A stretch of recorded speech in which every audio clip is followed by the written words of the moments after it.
Bayangkan, seorang raja Persia yang angkuh, duduk di atas singgasana emas, menguasai negeri yang membentang ribuan mil. Istana megahnya dipenuhi permata dan ribuan dayang mengelilinginya. Itulah Kisra, penguasa terkuat pada zamannya. Namun hanya karena selembar surat dari seorang nabi di Madinah, ia murka dan merobek-robeknya. Surat Rasulullah itu berisi ajakan kepada Islam. Namun ketika dibacakan, Kisra marah besar. Baginya orang Arab hanyalah bangsa bawahan.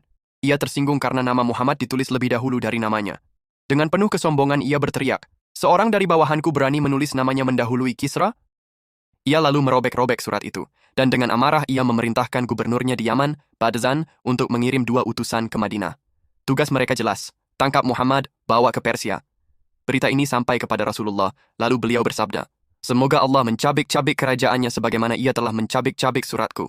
Kedua utusan itu, Babawaih dan Khurkhusrah, sempat singgah di Taif. Penduduk di sana, termasuk orang Quraisy, bergembira, berharap inilah akhir Muhammad. Sesampainya di Madinah, mereka berkata dengan sombong, "Jika engkau ikut sukarela, Tuan kami akan berbuat baik. Tapi jika menolak, kami akan membawamu dengan paksa, dan Kisra pasti membinasakanmu beserta negeri ini."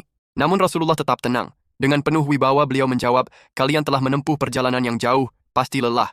Pergilah beristirahat, kembalilah esok hari, maka aku akan memberi jawaban." Keesokan paginya mereka datang kembali. Saat melihat mereka, Rasulullah bersabda, "Sampaikan kepada tuan kalian bahwa Rabbku telah membunuh tuannya Kisra pada malam ini. Jika Badzan masuk Islam, maka pemerintahannya atas Yaman akan tetap berada di tangannya."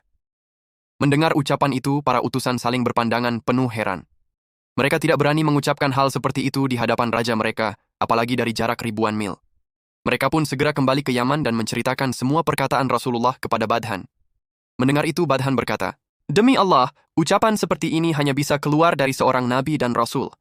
Jika berita ini terbukti benar dari Madain, ibu kota Persia, maka tidak diragukan lagi bahwa beliau adalah utusan Allah."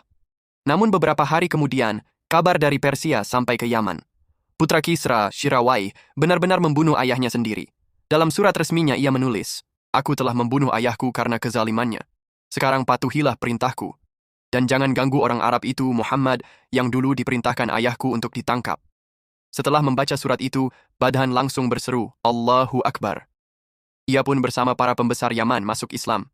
Kemudian ia mengirim surat baiat kepada Rasulullah, dan Rasulullah pun menetapkan Badhan tetap menjadi gubernur Yaman atas nama Islam. Peristiwa ini menjadi bukti nyata kenabian Rasulullah. Apa yang beliau kabarkan gaib, kematian Kisra di malam itu, terbukti benar. Keangkuhan Kisra membuat kerajaannya hancur berkeping-keping, sedangkan kerendahan hati Badzan membuka jalan bagi Yaman untuk menerima hidayah.